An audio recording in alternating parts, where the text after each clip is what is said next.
삐하. 안녕하세요. 정말 반갑습니다. 오늘 준비한 영상은 모바일 게임 추천 탑7입니다. 이번 주에도 다양한 장르의 게임들 중 7개를 골라 여러분들에게 소개해드릴 예정인데요. 오늘 영상에 나오는 작품들 이외에도 제 채널에서 매주 모바일 게임을 소개해드리고 있으니 다른 영상도 살펴보시면서 취향에 맞는 게임을 찾아보시길 바랍니다. 그럼 본격적으로 오늘은 어떤 게임들을 가지고 왔을지 지금부터 함께 살펴볼까요? 첫 번째는 스쿼드버스터즈입니다. 클래시 오브 클랜과 브롤스타즈 등 인기 게임을 개발한 슈퍼셀의 신작으로 다른 작품들에서 봤던 익숙한 캐릭터들로 싸우는 캐주얼한 난투형 액션 게임인데요. 게임은 매칭에 참여한 뒤 10명의 유저가 보석을 더 많이 차지하기 위해 경쟁하는 진행 방식을 보여주고 있으며 방향키와 대시키 그리고 이동을 멈추면 범위에 있는 적을 공격하는 아주 간단한 조작 방식과 필드에 등장하는 몬스터를 죽여 골드를 획득하고 획득한 골드를 모아 상자를 열어 스쿼드에 캐릭터를 추가하거나 거대한 모습으로 강화해 다른 유저들과 싸우면서 최후까지 살아남는다거나 시간이 종료될 때 가장 많은 보석을 모은 유저가 승리하는 단순하지만 잠깐 동안 몰입해서 즐기기 좋은 모습이었는데요. 또한 필드에서 나무를 패고 골드와 보석을 획득할 수 있는 캐릭터가 따로 존재한다거나 필드의 가운데에서 많은 양의 보석을 뿌리는 보석함이 존재해 다른 유저들과 싸우게 되는 경우가 많지만 한 번의 순위를 쉽게 올릴 수 있는 요소도 볼 수 있었으며 소모성 마법을 획득하고 사용할 수 있는 맵을 비롯해 전리품 고블린을 뒤쫓는 등 여러가지 맵과 해당 매칭만의 특별한 방식이 랜덤하게 정해지기 때문에 매 전투마다 다른 재미가 있는 게임이었습니다. 이외에도 친구들이랑 함께 즐길 수 있다거나 다양한 캐릭터들 중 자신의 취향에 맞는 스쿼드를 구성할 수 있고 귀엽게 표현된 게임 비주얼과 캐릭터를 성장시키는 육성 요소도 보여주고 있었지만 밸런스적인 부분에서 많은 문제가 보인다는 점이나 브롤스타즈의 쇼다운 같은 느낌이라 크게 새롭지 않다는 평가도 보이는 등 나름의 단점도 많이 언급되고 있었으니 참고하시길 바라며 다른 유저들과 함께하는 캐주얼한 난투형 게임을 선호하시는 분들이나 개발사인 슈퍼셀의 게임을 좋아하셨던 분들은 스쿼드버스터즈를 즐겨보시길 바랍니다. 두 번째는 유희왕 듀얼 링크스입니다. 제목처럼 유희왕을 소재로 한 카드게임으로 일반적인 룰이 아닌 스피드 듀얼이라는 좀 더 가벼운 규칙을 사용하고 있어 오피셜 카드게임 본연의 재미에 집중한 마스터 듀얼과는 다른 재미를 느낄 수 있는 작품인데요. 게임은 기존 5칸씩 존재하던 몬스터 마법 함정전이 3칸씩 존재하며 두 번째 메인 페이지가 없고 라이프도 절반인 4천으로 진행된다는 점이나 처음 들어오시 뽑는 카드가 4장이라는 점과 메인 덱의 수는 최소 20장에서 30장으로 역시나 절반으로 진행되기 때문에 덱의 구성도 스피드 듀얼 시스템에 맞게 짜야 한다는 특징을 보여주고 있었습니다. 또한 작년 신규 업데이트로 러시 듀얼이 추가되면서 레전드 카드라 불리는 강력한 성능의 카드를 사용할 수 있게 되었다거나 완결된 애니메이션 캐릭터들이 등장해 그들과 싸우거나 해금을 통해 직접 플레이도 가능했으며 몬스터를 소환하면 모델링이 화면에 보여지는 예전 닌텐도 게임 같은 연출이나 등장인물들마다 음성 더빙이 되어 있는 장점도 있어 매니아층이 확실히 존재하는 작품이었는데요. 다만 기본이 되는 마스터 듀얼 룰이 아니기 때문에 호불호가 크게 갈린다는 점이나 전통 OCG 스타일의 유희왕 마스터 듀얼이 오픈하면서 넘어간 유저가 많아 현재는 접속자가 예전에 비해 많이 감소한 모습이니 참고하시길 바라며 좀 더 가볍게 원작 게임을 즐겨보고 싶은 분들이나 원작 애니메이션을 좋아하셨던 분들은 유희왕 듀얼 링크스를 즐겨보시길 바랍니다.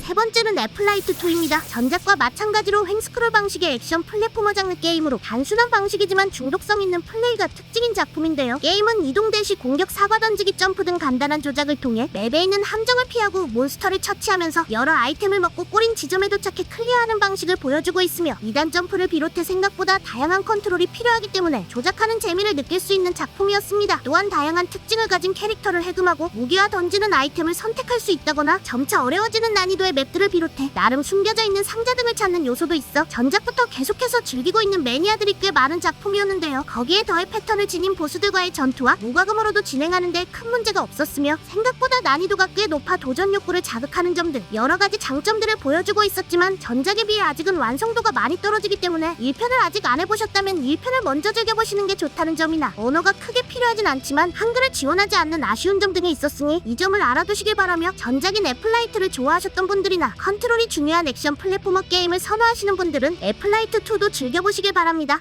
네 번째는 매직 램페이지입니다. 시간 때우기용으로 즐기기 좋은 액션 플랫포머 장르의 게임으로 해외에서는 나름 알려져 1000만 다운로드를 달성한 작품인데요. 게임은 각각 다른 특징을 가진 다양한 캐릭터들 중 하나를 선택한 뒤 스테이지를 하나씩 깨나가는 익숙한 방식을 보여주고 있으며 단도 지팡이 대검 등 장비한 무기에 따라 다른 발사체를 쏠 수 있기 때문에 자신의 취향에 맞는 무기나 캐릭터와 상성이 좋은 무기를 획득하고 구매해 다양한 스타일로 전투를 즐길 수 있는 것이 특징인 게임이었습니다. 또한 외형과 방어 능력치를 올려주는 장비들이나 회복약 같은 요소도 존재합니다. 존재하고 스킬트리를 통해 캐릭터를 원하는 방향으로 특화할 수도 있었으며 전투에서는 헤드샷 개념도 있어 점프를 하거나 지형지물을 이용해 적의 머리를 노려야 하는 등 조작하는 재미도 잘 살리고 있는 모습이었는데요. 거기에 더해 오래 살아남아야 하는 서바이벌 모드부터 다른 유저들과 타임 어택으로 겨루는 경쟁 모드 등 여러가지 모드도 존재하고 퍼즐 같은 요소가 가미되어 있는 맵을 파악하고 깨야 한다거나 숨겨져 있는 보석을 모아 완벽하게 클리어하는 요소 등도 있어 매니아층이 꽤 많은 작품이었습니다. 다만 아쉽게도 한글을 지원하지 않는다는 단점이 있지만 간단한 영어만 있어 장비의 능력치를 파악하거나 스킬을 얻는데 큰 어려움은 없었으니 이 점을 알아두시길 바라며 무과금으로 할만한 게임을 찾으시는 분들이나 고전적인 액션 플랫포머 방식의 게임을 좋아하시는 분들은 매직 램페이지를 즐겨보시길 바랍니다.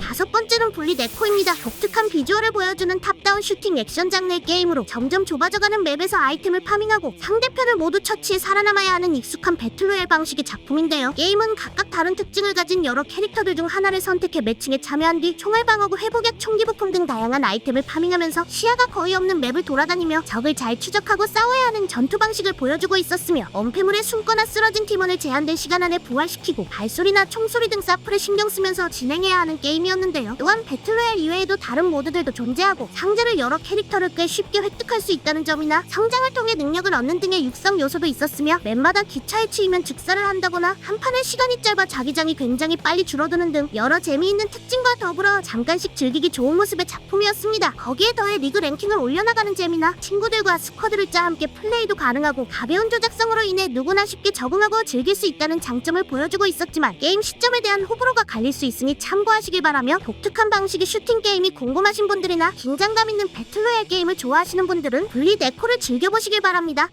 여섯 번째는 도사 가디언즈입니다. 동양 판타지 세계관을 배경으로 한 액션 RPG 장르의 게임으로 다양한 도사 캐릭터와 꽤 화려한 전투 연출이 특징인 작품인데요. 게임은 4개의 속성과 등급으로 분류된 다양한 도사들을 수집한 뒤 한 명의 조작 캐릭터와 2명의 보조 캐릭터로 팀을 구성해 지원 도사들을 잠시 소환해 스킬을 사용할 수 있는 스트라이커 방식과 4명의 캐릭터가 함께 싸우며 원하는 도사로 교체하면서 조작할 수 있는 스쿼드 중 유저 취향에 맞는 스타일로 전투를 진행할 수 있으며 공격 대시 스킬 이종 필살기를 사용해 싸우는 간단한 조작 방식과 도사들마다 연타로 스킬을 눌러 사용한다던가 길게 누르면서 발동하는 스킬 등의 조금씩 다른 조작을 보여주고 있어 교체하면서 싸우는 재미가 있는 작품이었습니다. 또한 레벨 돌파, 호패각성 등 여러가지 육성 요소도 존재하고 꽤 재미있는 스토리 등의 장점도 보여주고 있었는데요. 거기에 더해 자동 전투를 지원하긴 하지만 필살기는 수동으로 눌러줘야 한다거나 조금 멍청한 AI로 인해 쉬운 전투 이외에는 사용할 일이 적어 자동만이 아닌 수동 전투를 자주 하게 된다는 점이나 뛰어난 일러스트와 깔끔한 UI 등 여러가지 좋은 모습도 보였지만 금방 지루해지는 메인 스토리 밀기와 수정의 화원 잊혀진 영수의 무덤 만장굴 같은 컨텐츠가 존재하긴 해도 오래 즐기기에는 무리가 있어 보였으니 참고하시길 바라며 잠시 즐겨볼 만한 액션 RPG 게임을 찾으시는 분들이나 동양풍 세계관의 게임을 좋아하시는 분들은 도사 가디언즈를 즐겨보시길 바랍니다.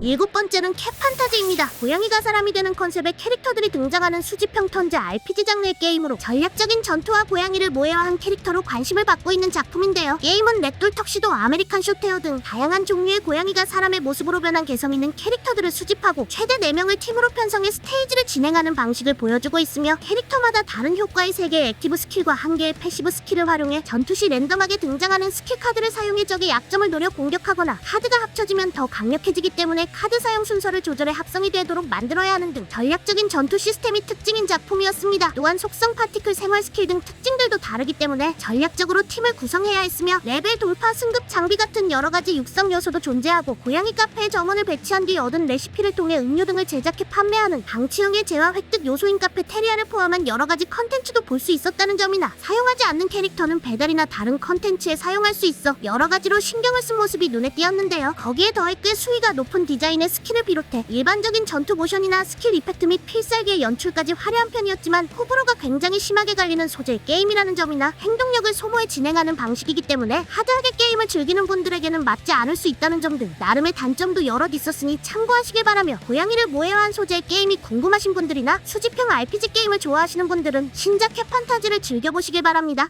지금까지 모바일 게임 추천 탑7이었습니다. 이번 주에도 다양한 게임들 가운데 7개를 골라 소개해드렸는데요. 오늘 영상에서 취향에 맞을 것 같은 게임을 하나쯤 찾으셨나요? 만약 아쉽게도 그런 게임을 발견하지 못하셨다면 제 채널에서 매주 다양한 게임을 소개해드리고 있으니 다른 영상도 살펴보시면서 취향에 맞는 게임을 찾아보시길 바랍니다. 그럼 전 이쯤에서 영상을 마치기로 하며 오늘의 영상이 재미있었거나 작은 도움이 되었다면 구독과 좋아요 그리고 알람 설정도 꾹 눌러주세요. 영상을 제작하는 데 많은 힘이 됩니다. 시청해주셔서 감사합니다. 끝!